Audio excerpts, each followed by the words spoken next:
And namaskar to everyone. I am Ayush, representing Voices from the Periphery, and it's both a privilege and an honor to extend a heartfelt welcome to each one of you to today's much anticipated lecture titled State of the World: What the Study of International Relations Reveals. We are truly delighted to be joined by Professor Siddharth Mallavarapu, a towering figure in the field of international relations. He currently serves as a professor at the Department of International Relations and Governance Studies, School of Humanities and Social Sciences, Shiv Nadar University.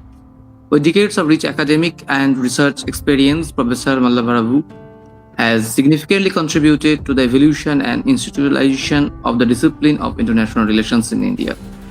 Professor is the co-series editor of the Critical Global Thought series, published by none other Oxford University Press. From July 2018 to December 2021, he was a member of the editorial board for the journal Global Perspectives, contributing specially to the section on global change and sustainability transformations, technology, society interfaces, published by the University of California Press.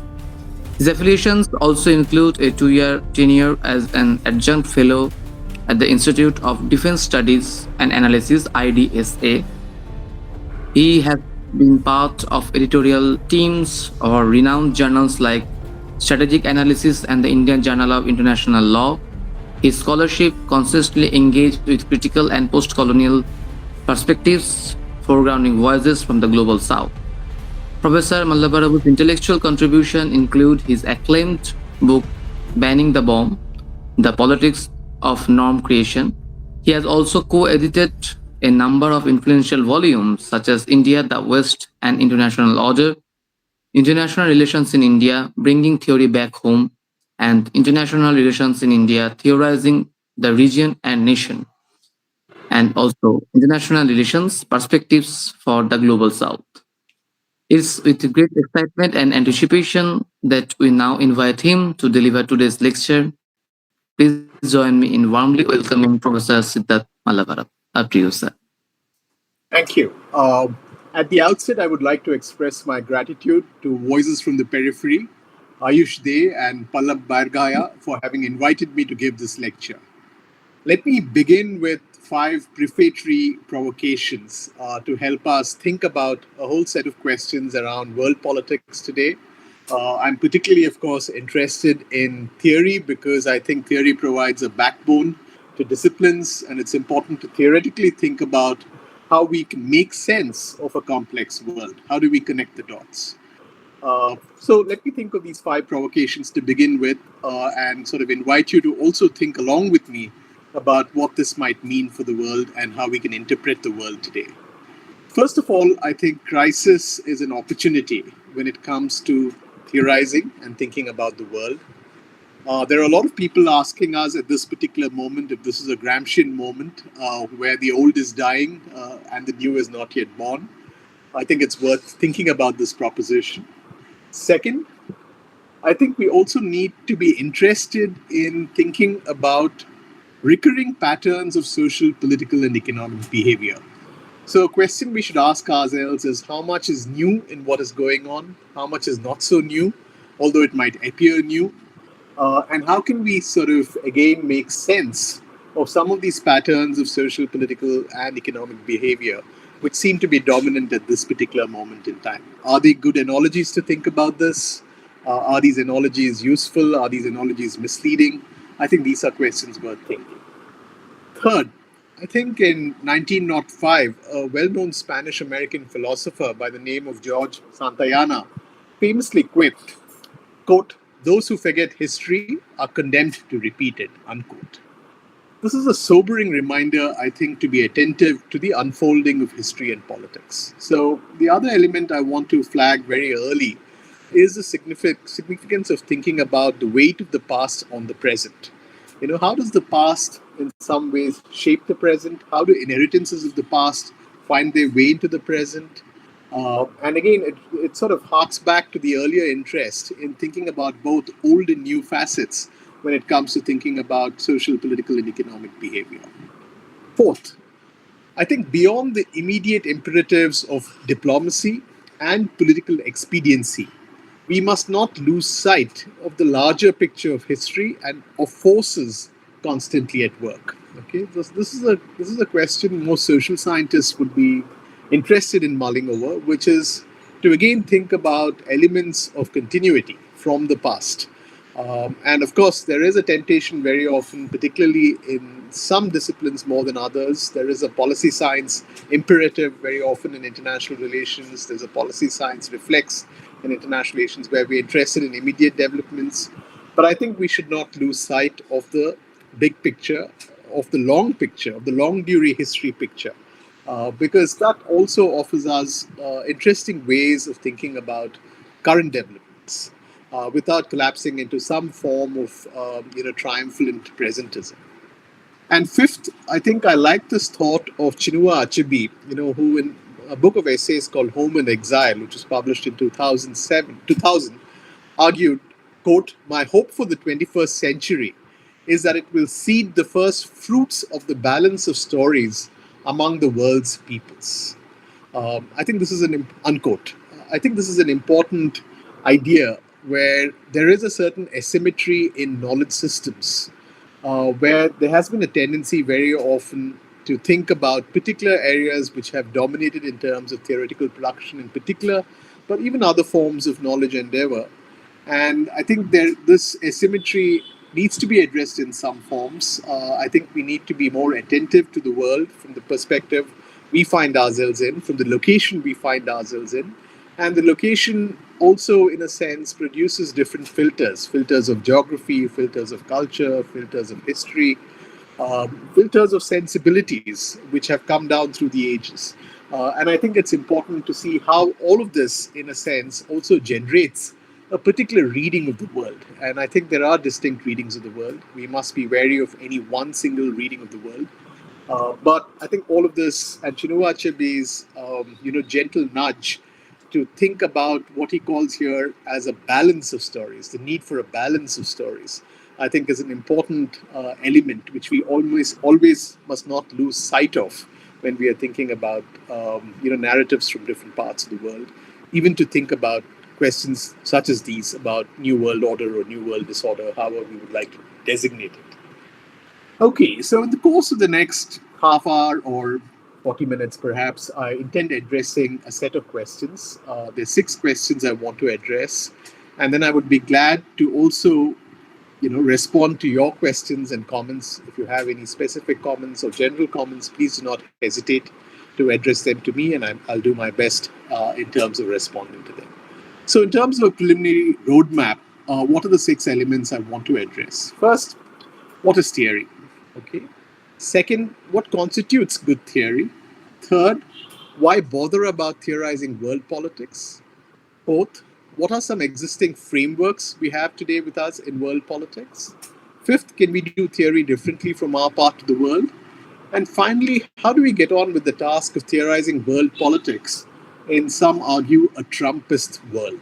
Okay. So let me begin by trying to address the question of what is theory. Now, theory is a desire to discern broader patterns of work in social, political, and economic life. James Rosenau had an interesting proposition, and he said, quote, "Of what is this an instance?" unquote. So, theorizing often involves trying to identify something which has a life beyond that particular episode. So we are interested here in broader patterns of conduct, as I said. We're interested here not just in an outlier, which is a one-off, but things which we think tend to sort of, in various ways, repeat themselves. And there's a phenomena here which is worth studying. We might be interested in asking under what conditions are these phenomena likely to exist. And that involves an exploration systematically of the political, economic, social, historical conditions, sometimes which might inform certain key developments. Okay, third, I think we also want to very often go beyond information and try to generate systematic knowledge in a particular domain. Okay? So, especially when it comes to theory, I think we've recognized increasingly that all disciplines require a strong theoretical core, and international relations as a discipline is no different. There are some frameworks which are very useful to understand the world. There are some frameworks which we've seen run into various limitations because of the inability to explain what we want explained. And I think there are ways in which we can work around some of these formulations. The other important element to remember is a point I made earlier, but I shall repeat it and reiterate it here once more because I think it's an important point, which is to say that there is no one single quintessential theory to explain the world. Now, international relations, of course, has been fascinated by what has been called as grand theories. And if you think about the paradigmatic grand theory in international relations, it is political realism in some sense, which argues that all of human history can be read through as, iterations of, power and interest, various configurations of power and interest. So this is a grand theory which, tries to explain all of human history through certain key variables. Now, of course, historians always take bone with such formulations because they argue that historical detail is important. The granular nature of realities need to be assessed very carefully. We must be wary of generalization, which doesn't always necessarily yield answers which are useful to all contexts. So I think it's important that there is this tension between historians and the way they look at the world and theorists. So very often in the field of political science or international relations, keen to sort of work out broader undercurrents, formulations, which can be generalized across a set of cases. But I think the point I'm trying to make here is that no one single quintessential theory is useful to explain the world. And finally, I think one of the theoretical endeavors in international relations is to do what we're trying to do, which is to understand complex motivations better. Why do people behave in particular sorts of ways? Why do societies, economies, and polities behave in particular sorts of ways? How can we think about these patterns of behavior? What explains it? How can we think of events? How can we think of political processes? How can we think of specific episodes? How can we think of them in terms of a wider understanding of them being embedded within larger configurations of history? I think that's important. Now, I think it's important also for us to have some agreement about what we mean when we think about the term theory itself. And Stephen Van Evera has a wonderful book, I think, which all of you should take a look at. It's called Guide to Methods in Political Science. And there's an interesting enough, I think, a fairly expansive definition of theory, which is quite useful for all of us across disciplines. And Van Evera has the following to say about theories. Quote, theories are general statements that describe and explain the causes or effects of classes of phenomena. They are composed of causal laws or hypotheses, explanations, and antecedent conditions. Explanations are also composed of causal laws or hypotheses, which are in turn composed of dependent and independent variables. Unquote. Okay. Now, what constitutes good theory? And there's several, potential ways in which we can slice the pie and think about the elements of good theory. Van Evera gives us one potential list, one plausible list of 8 relevant criteria to think about what constitutes good theory. And according to him, these 8 criteria are important when it comes to most theories. So I'll just go through these 8 elements or criteria, which might be useful when we think about this question of whether a particular theory of international relations, which seeks to explain the current world order, is rigorous enough to explain it in interesting sorts of ways. Now, the first element here is explanatory power. And a good theory has what is referred to here as large explanatory power, that it's able to explain to satisfaction a particular phenomena we are interested in understanding better. Okay. The second element is that it seeks to explain what we treat as important or significant phenomena. It points to a cause which is seen as being fairly influential in terms of understanding that particular domain. Okay. A third element is that good theory is based on good empirics. Okay, so there is a dimension of applicability. Theories need to be tested and they need to be judged on the basis of their ability to explain the world. And sometimes we know that theories which don't stand these tests are discarded in history. They're sort of, in a sense, rejected. Sometimes people try to make revisions, they try to improve particular theories. But sometimes the theories don't seem to do the task they set out to, in a sense, claim their mandate, and they fail in terms of their mandate, then they're also rejected.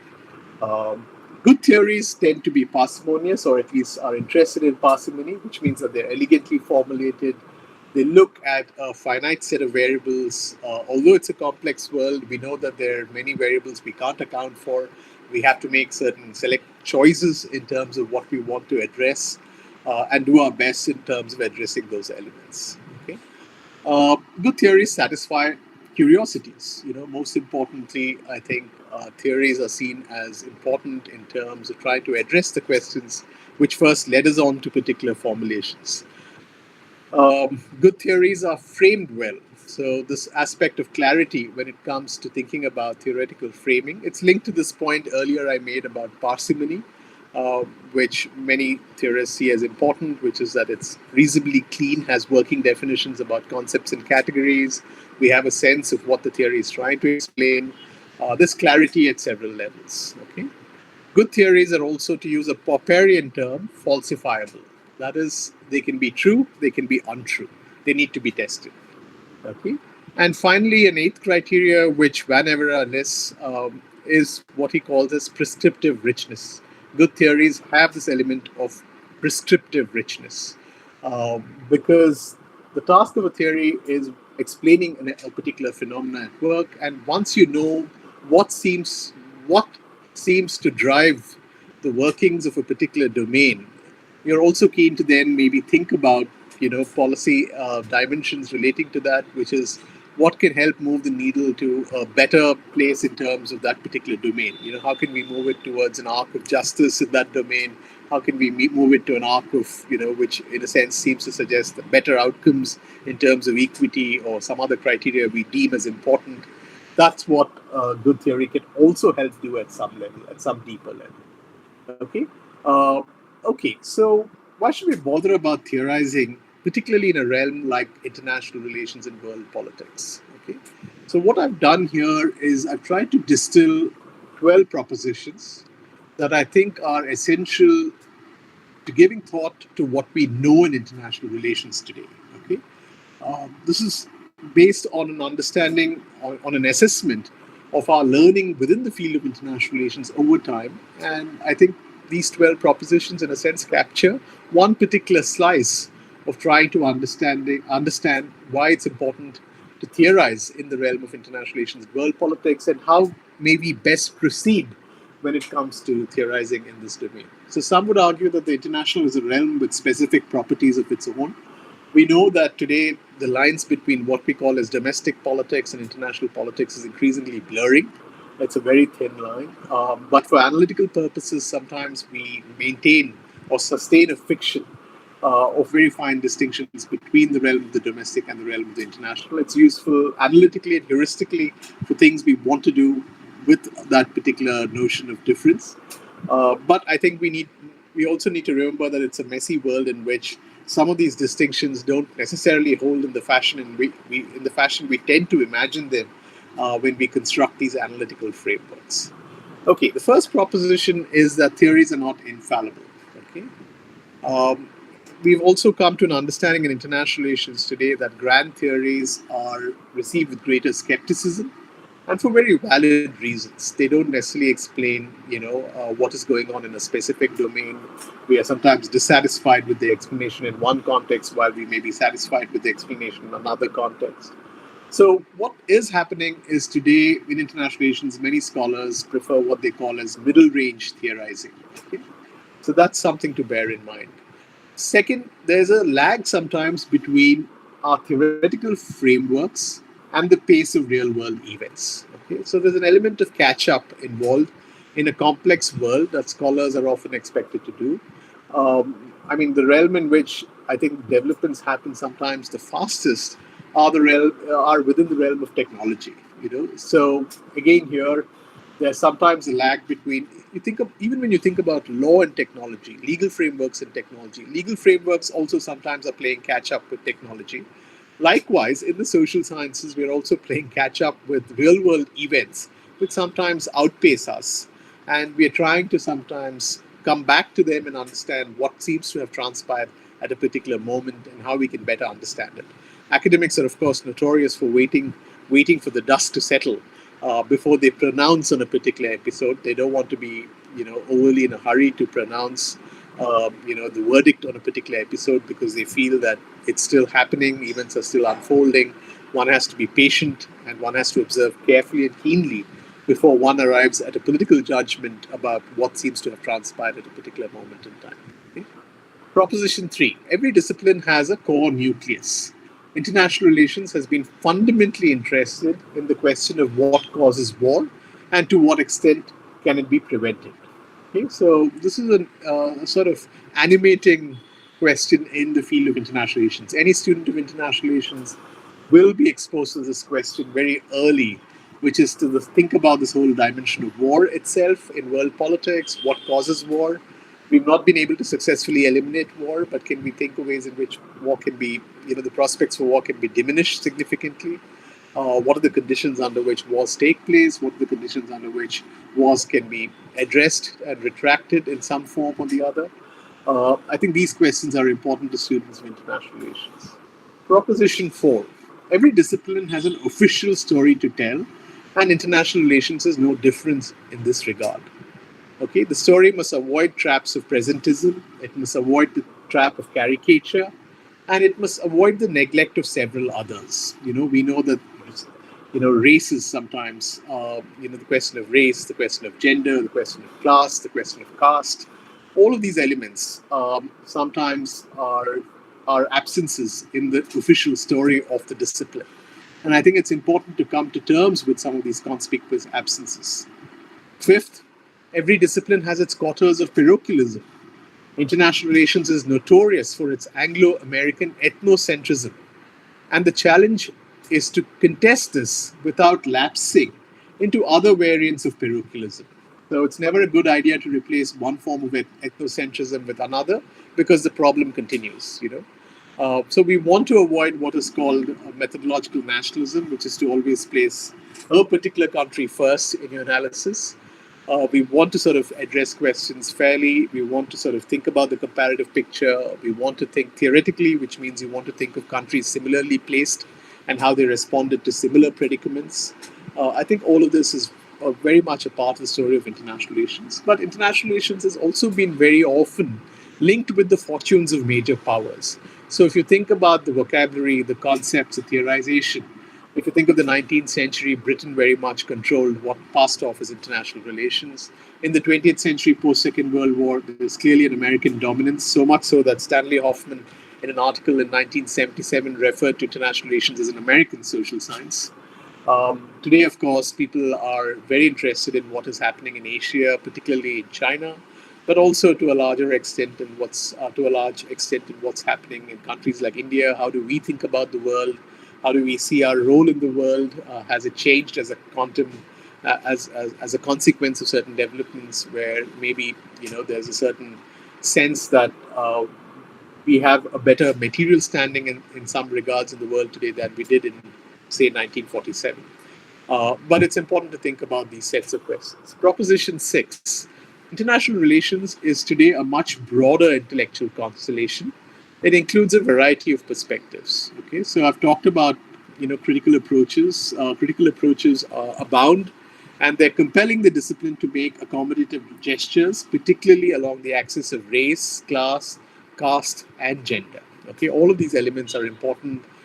We are learning more about the areas of neglect. Certain parts of the world have been neglected. We often lament the fact that the global south has not received its share due. So I'm thinking about parts of Asia, parts of Africa, South America, the Arab world, which has not received the kind of attention it perhaps deserves when it comes to thinking about the category of the international, the category of the global.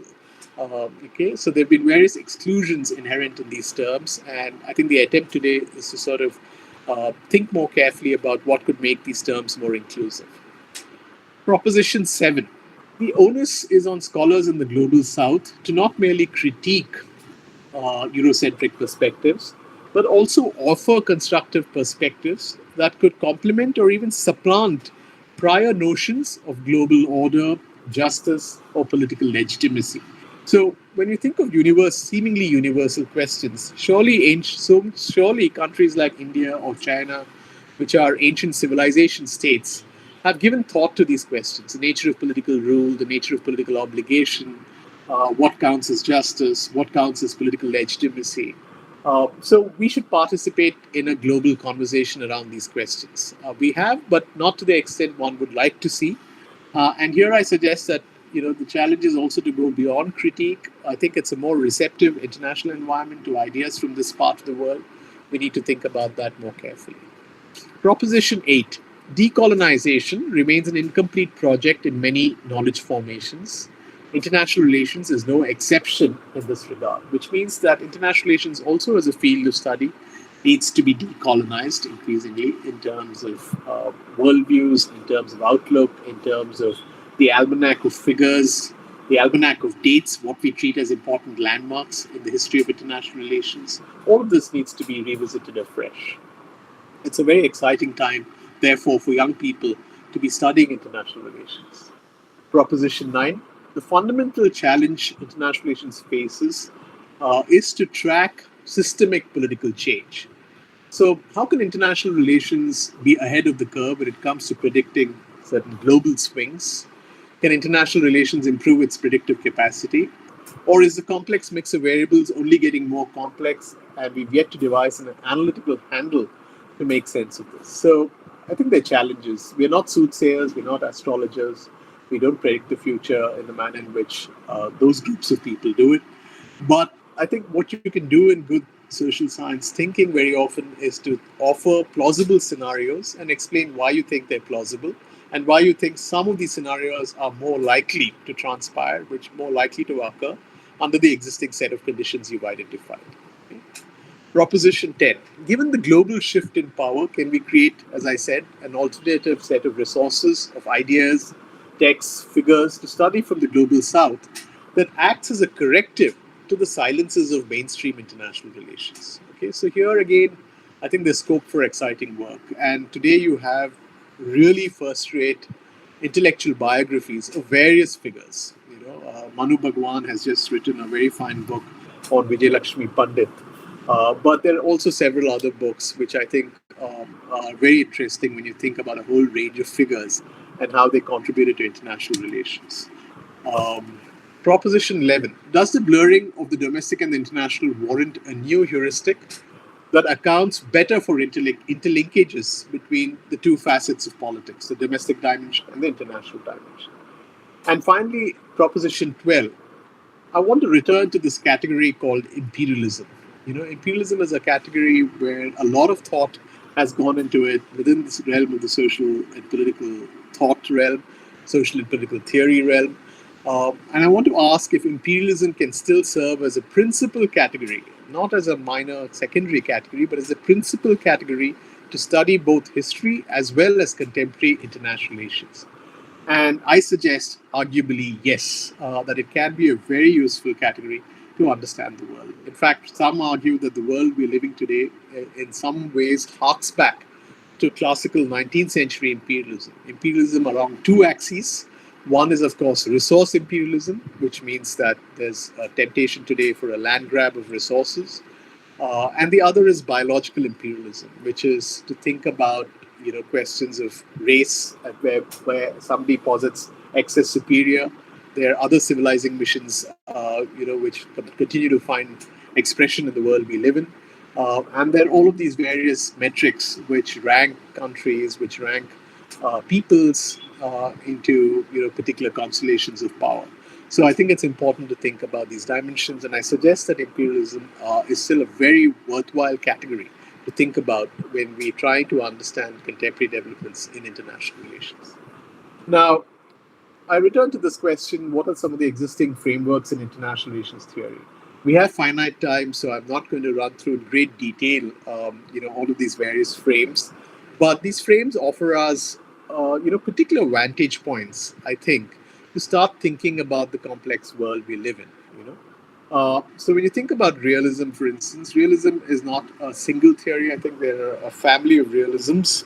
Today, you have classical realism, of course, which people associate figures like Thucydides, Hans Morgenthau, Raymond Aron, E.H. Carr, Edward Hellett Carr, the historian. Then there's, of course, what is referred to as neorealism, or structural or defensive realism associated with the work of figures like Kenneth Walls, who wrote a very influential book called Theory of International Politics in the late 70s. Then, of course, there's offensive realism associated with figure John Mearsheimer, who many sort of, in a sense, treat as an important figure even to explain the Russia-Ukraine crisis today. And then there's a variant called neoclassical realism, which tries to bring in the domestic factor more seriously within realist analysis. And there are many figures. Randall Schweller, Gideon Rose are instances of figures who seek to sort of advance a neoclassical realist stance when it comes to thinking about the world. Then you have, of course, so the realists would suggest that material forces matter in history.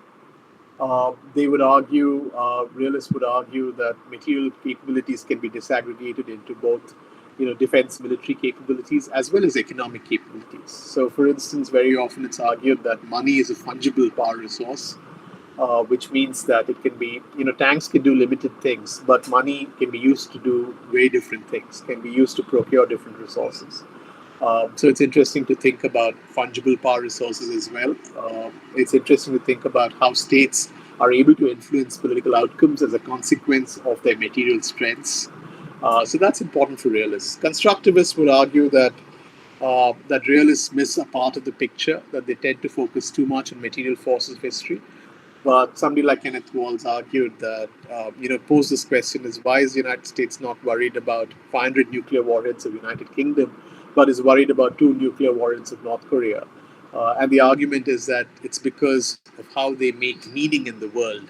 One is treated as an adversary and the other is treated as an ally.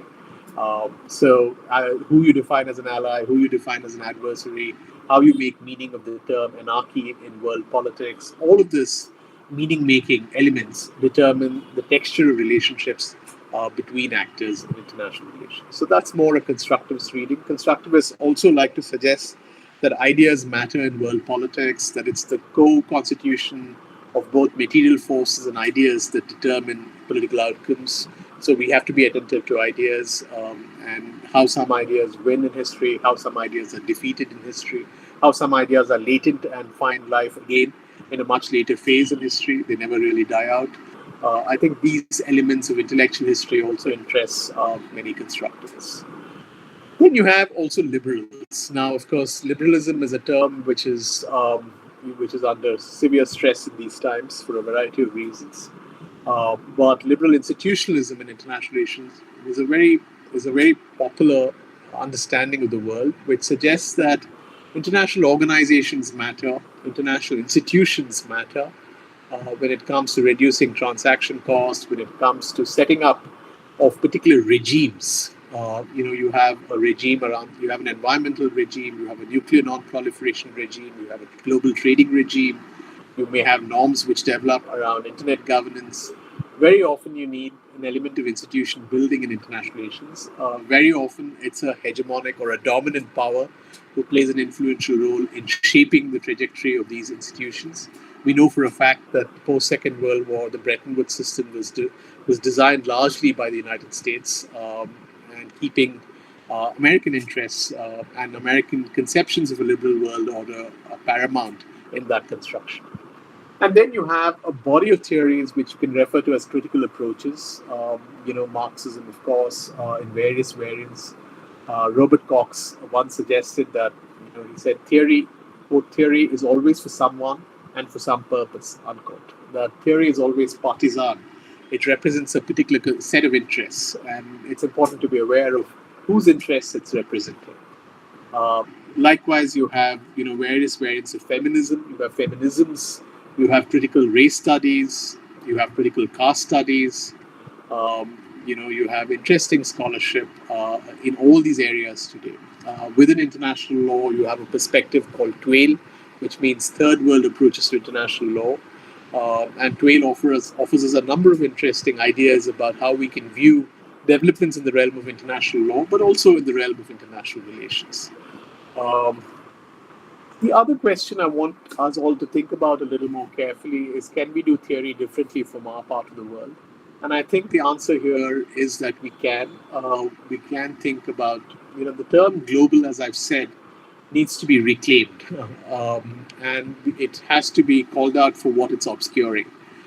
So there is scope to decolonize knowledge systems in some form, whether it's global history, global political thought, global international relations. We need to interrogate what the term global today seeks to encapsulate and what it seeks to continue to exclude in various forms. And I do think it's important for us not to be essentialists, as I've said earlier. We don't want to sort of argue for any form of essentialism. We don't want to argue for any form of ethnocentrism.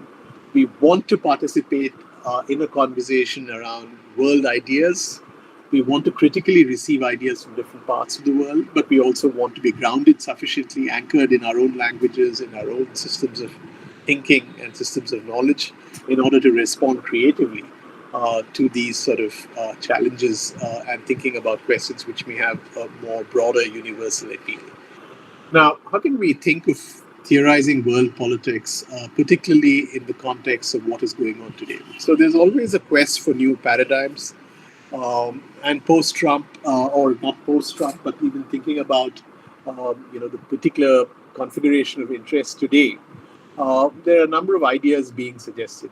During the Nixon era, I think there was this whole madman theory of politics, which is that that if a particular leader behaved very unpredictably, it was of advantage to that particular leader because he kept everybody else guessing about what forms that behavior would take. And in the context of, I think Nixon, it was mentioned that during the Vietnam episode, the Vietnam War, that Nixon was going to be entirely unpredictable and would would generate a set of reactions which were going to be of great consequence and danger to Vietnam.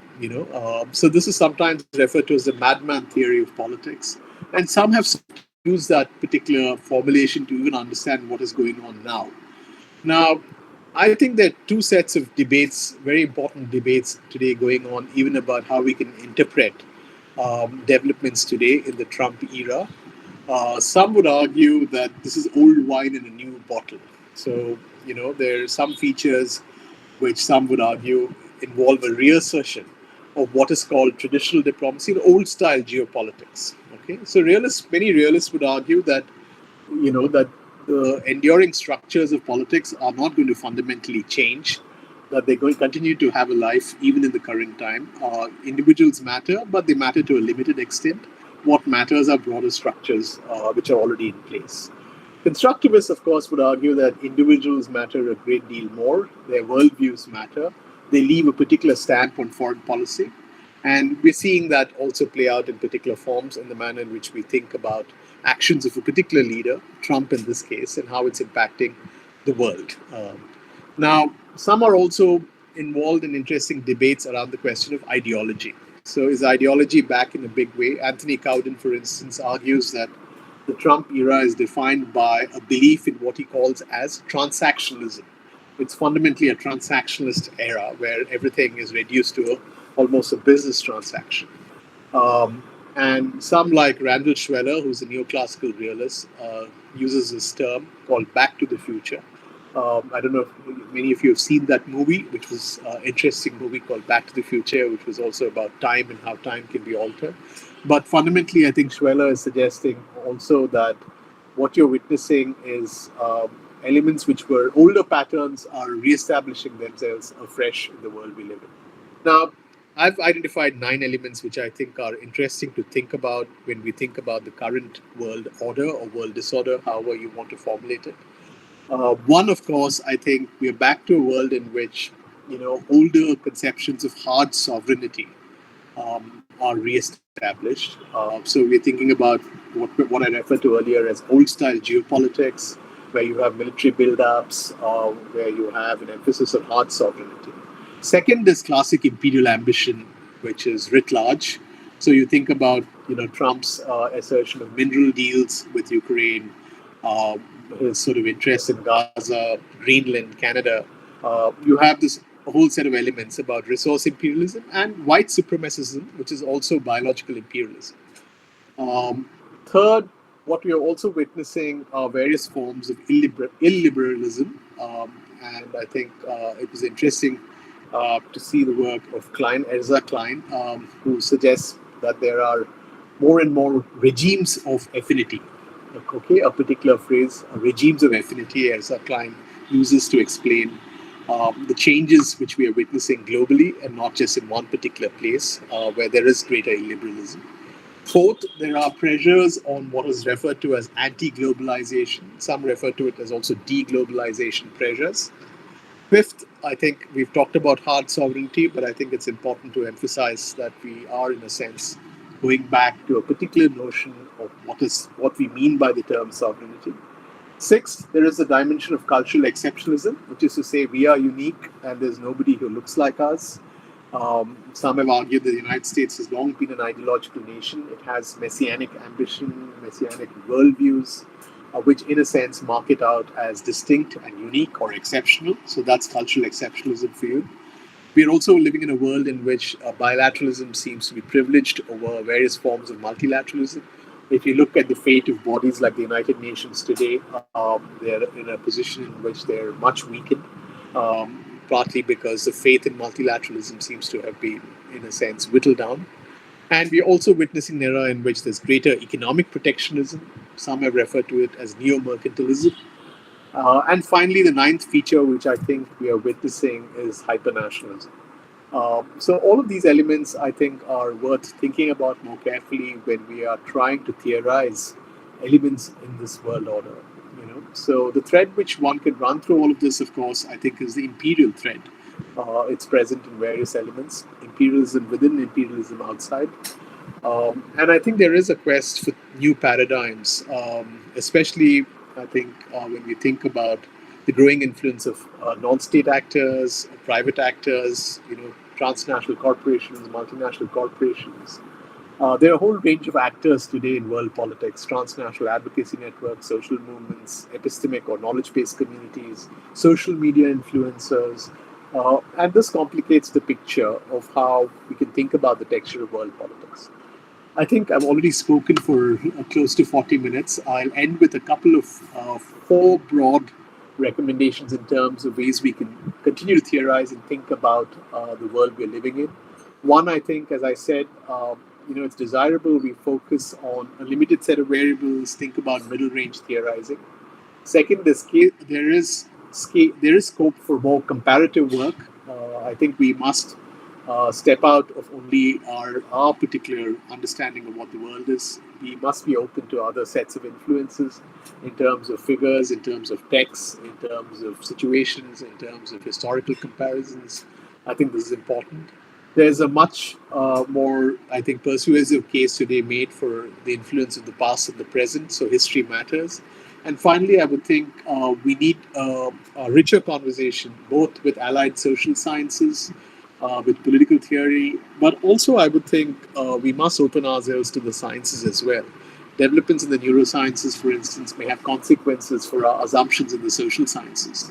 And I think it's important to think about questions of emotions in politics, rationality, questions relating to decision making, questions relating to violence, aggression, empathy.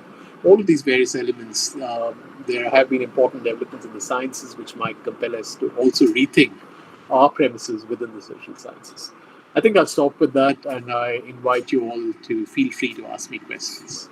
Thank you.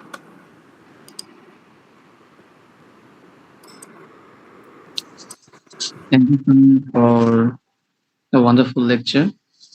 Now we'll choose the Q&A session. I will ask our audience who joined here in Gmeet and who are watching from our YouTube channel and Facebook Live. They can ask the questions on the chat box, or in Gmeet case, they can unmute themselves and ask the question. Uh, and otherwise, I will read the question from the chat box from YouTube and Facebook. So I will take one question from our Facebook.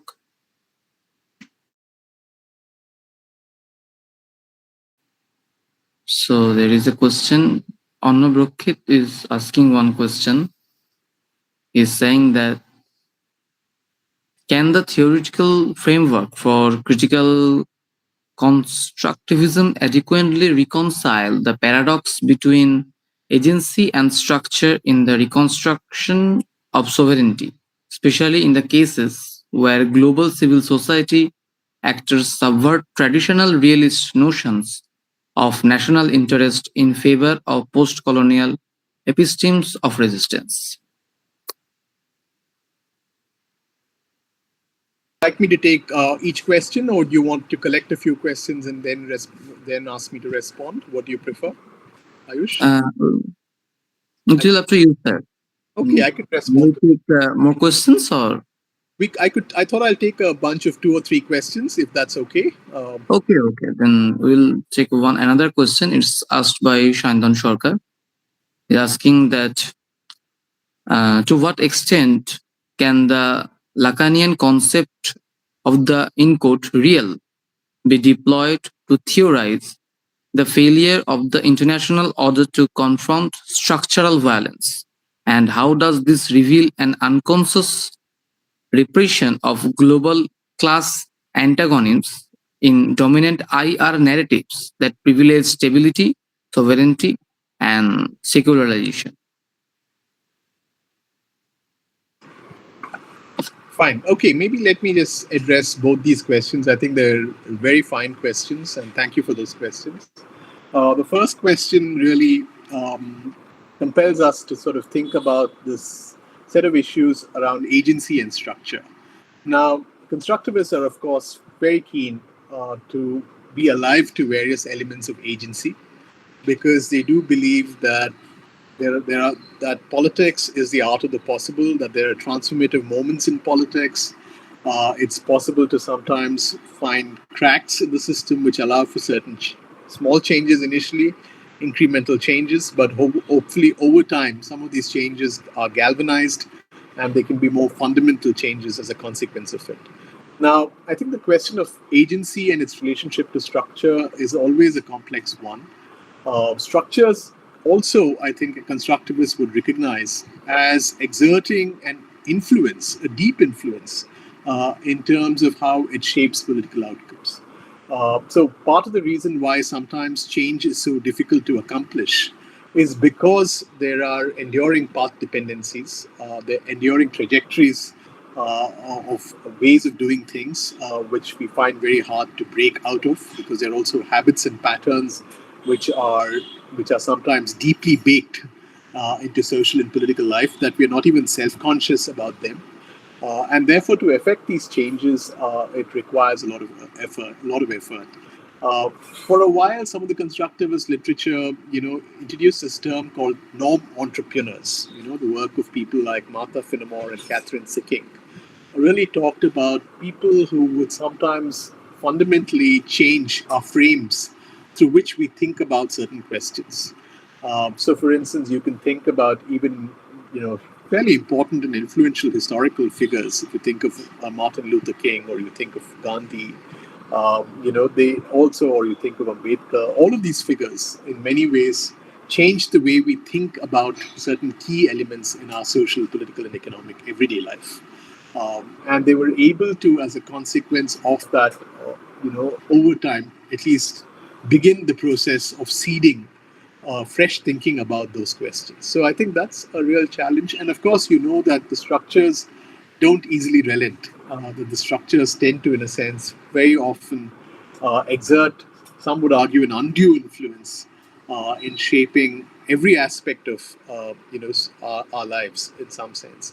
But I think constructivists, you want to be alive to the fact that you can't overdetermine structure, because if you overdetermine, if you there is an overdeterminism which comes from structure, it means our agency is of no value.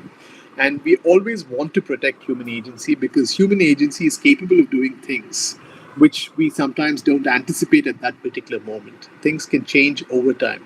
Just as some of the literature in constructivism on the life cycle of norms suggests, norms can initially emerge, but over time they can begin to sort of cascade, and subsequently they can also be internalized. The work of, again, Catherine Sicking and Martha Finnemore is very instructive in this regard.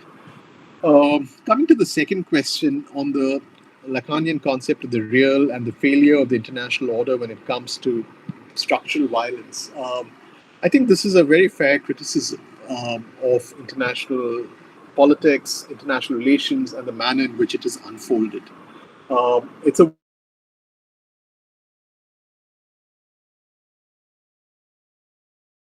world of I think it's Susan Sclare and scholars like that very often talk of a transnational capitalist class, the TCC.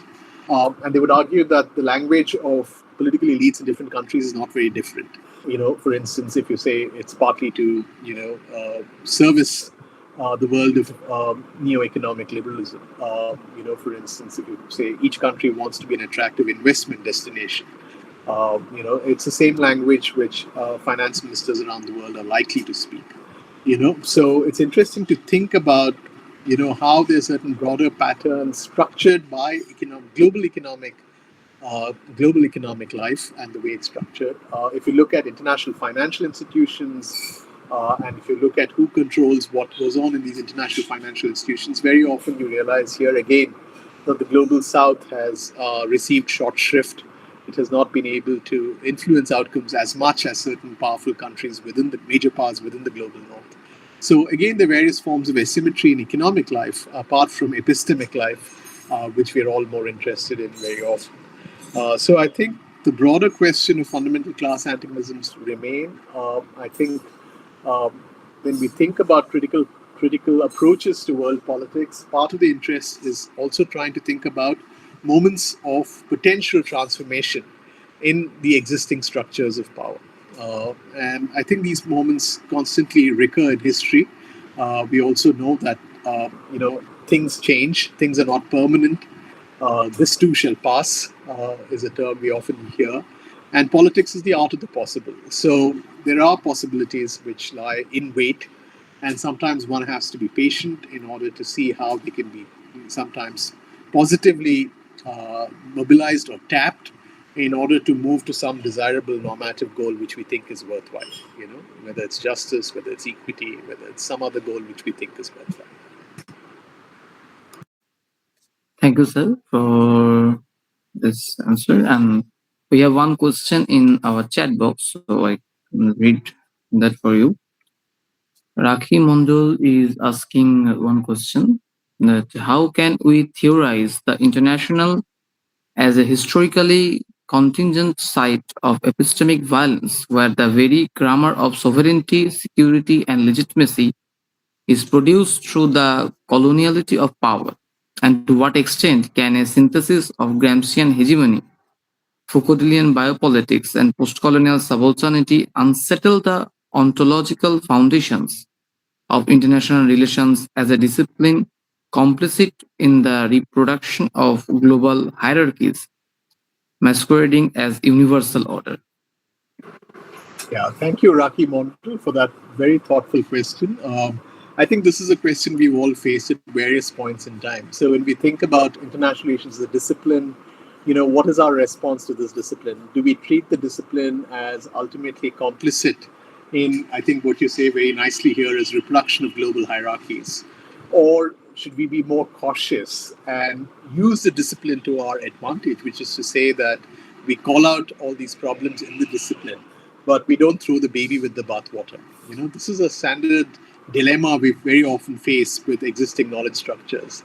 Audre Lorde, the lesbian feminist scholar, African American lesbian feminist scholar, once said, you can't dismantle the master's house with the master's tools. That you need a different arsenal in order to sort of make productive change, transformative change, non-violent change, which in a sense can result in better political, social, and economic arrangements.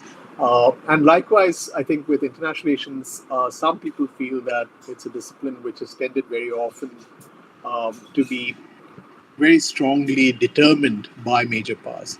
I, but when I look at the discipline today, I think it's a much broader church, which means that it allows for various things which one would normally have not thought possible when one began studying the field of study, the discipline itself. So when I'm talking about critical approaches, when I'm talking about a conversation with allied social sciences, when I'm talking about resurrecting the value of imperialism as a framework to think about international relations, when you want to think today about various forms of revisionist historiography, which are telling us about figures forgotten in the field, women, men, other people, who've been forgotten for various reasons from different parts of the world and their contributions. I think it's a discipline today which allows for a lot more, and I would think it's possible to make a mark, to try to sort of move the needle to something which you think is more desirable in the manner in which the discipline itself is constructed. You want to sort of populate the global with much more inclusivity and diversity than is currently the case.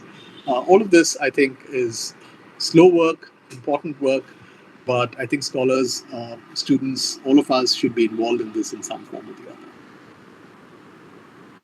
Thank you, sir. We will take one last question for today's session. There are so many questions left also, but we have time constraints. We'll take our last question. Is asked by Udisha. She is asking that in what ways does the ontological insecurity of nation states challenge the rationalist assumptions of neoliberal institutionalism, particularly when analyzing the persistence of anarchic structures in the international system amidst growing transnational interdependencies and normative shifts? Okay, I mean, I think it's interesting to just think more broadly about the question of political ontology. I mean, one of the challenges we are faced today is that our problems are global very often. So when you think about climate change, when you think about climate catastrophe, no longer climate change.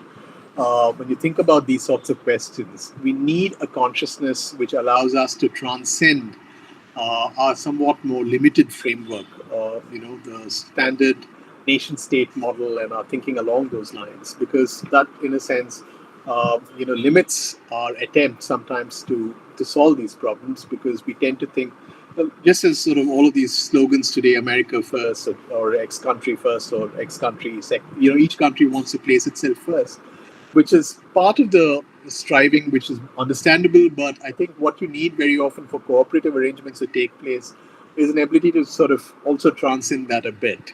Nobody is saying you should squander completely your own interests in that sense, but you have to find a way of working with other actors, because it's also in your self-interest sometimes to cooperate, and to also think of it not merely as just human cooperation, but also interspecies cooperation today. I mean, the whole conversation today is also about somewhat flawed relationship with nature. So I think this broad question of political ontology is very important. What are the limits of our political imagination? What are some of the barriers which are sort of reigning frameworks, in a sense, impose on us when it comes to thinking about solutions for these problems? Can we think differently? Can we think in ways in which we can actually help address these problems more creatively? And what are the political conditions which might be vital in order to allow for these conversations to take place? I think these are important elements young people should be thinking about. All of us should be thinking about, in our own ways. So thank you, sir, for this wonderful session and question answer session also. And thank you for joining us. And we are very delighted to hear from about you. And the topic is also very interesting. So thank you once again, sir, for joining us. Thank you, Ayush, and thank you all for your very thoughtful questions. I think you're all really nice. Good to see such thinking people have these really fine questions and ideas, and I think it's important to keep this going. Thank you so much. Thank you.